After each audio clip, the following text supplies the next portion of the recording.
কিভাবে শরীরে জ্যাম সৃষ্টি হয় এ সম্পর্কে কিছু কথা বলবো। যারা স্বাস্থ্য সচেতন তারা হয়তো এই বিষয়গুলো আমরা জানি, আর যারা জানি না তাদের জন্য হয়তো এই ভিডিওটি উপকারে আসতেও পারে।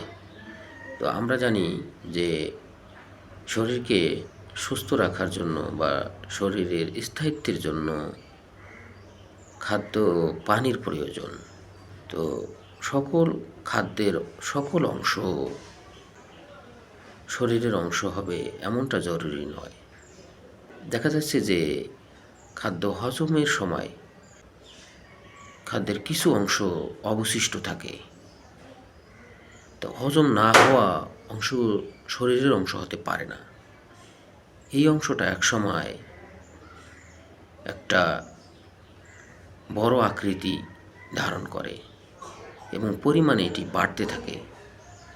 পরিমাণের আধিক্যের কারণে শরীরে নানা প্রতিবন্ধকতা সৃষ্টি করে এবং এ থেকে শরীরে রোগ ব্যাধিও সৃষ্টি হতে পারে। তো এই শরীরের জ্যাম থেকে আমরা কিভাবে মুক্তি পাব সে বিষয়ে যেটি বিশেষজ্ঞরা বলে থাকেন যে শরীরের জ্যাম থেকে মুক্ত হতে হলে শরীরকে নড়াচড়া এবং ব্যায়ামের প্রয়োজন। অর্থাৎ শরীরে যে অপ্রয়োজনীয় খাদ্য রয়েছে এগুলোকে রোধ করতে হলে সবচেয়ে কার্যকর ভূমিকা হবে শারীরিক ব্যায়াম।